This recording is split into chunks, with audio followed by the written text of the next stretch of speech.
কবি নরেশ গুহর লেখা রুমির ইচ্ছা।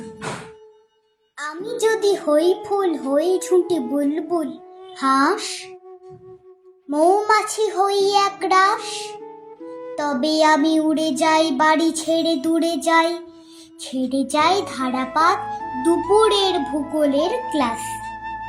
তবে আমি টুপ টুপ নীল হ্রদে দেই ডুব রোজ, পাই না আমার কেউ খোঁজ। তবে আমি উড়ে উড়ে ফুলেদের পাড়া ঘুরে মধু এনে দেই এক ভোজ।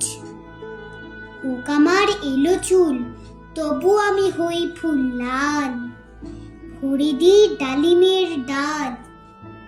ঘড়িতে দুপুর বাজে বাবা ডুবে যান কাজে, তবু আর ফুরোয় না আমার সকাল। নমস্কার।